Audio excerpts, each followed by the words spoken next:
All right, welcome to Research Boot Camp. For the rest of the time we have with National History Day, you're going to need to be really focusing on research.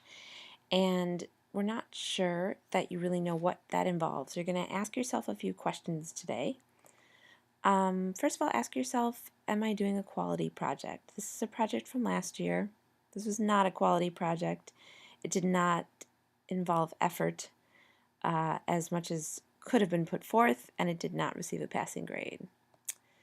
You're going to next want to ask yourself, does my thesis statement do all that it should? You're going to have to keep coming back to it and fixing it.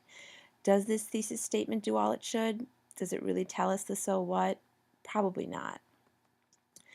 You are going to eventually be thinking about what your exhibit's going to look like, and you want to make sure that all the pieces are in place before you start putting it together.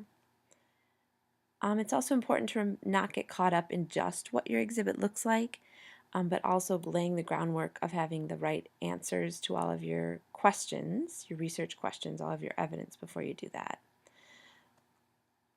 All right, so to begin with, step one is to get your thesis statement approved by your advisor. We'll be looking at those and making sure that they're ready to start your project, your research. Make sure then that you're finding evidence to prove your thesis. That's what doing the research really means.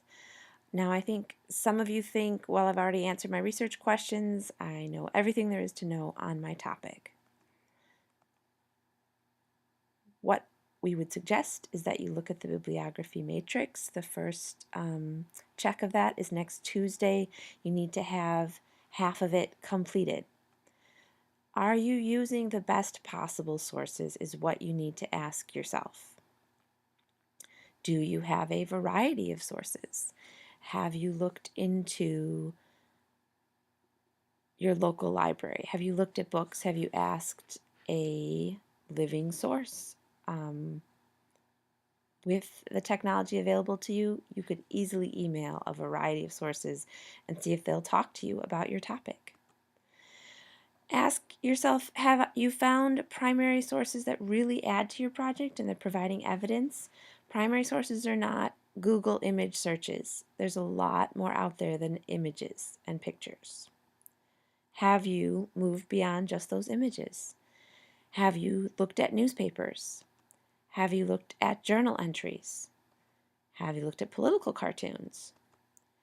In this case, it's a different kind of written document. This is a FBI agent's notes when he was following some suspected spies. And something as simple as a map can very often be very helpful to your project. And then you're going to ask yourself, do I really want to add these sources to my project, or can I just talk about them? How are they best going to prove my thesis? Then you're going to revisit that thesis. Has your thinking about your topic changed? Your thesis can change, and you can think about it differently based on the evidence you found. You're going to want to make sure you're asking yourself, are you telling your viewer, your visitor, the so what of why we should care about your topic?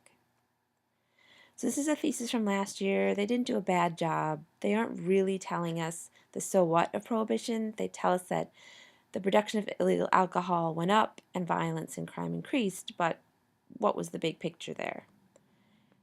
They did go back and add something to it and tell us how really understanding prohibition helped us to understand human nature.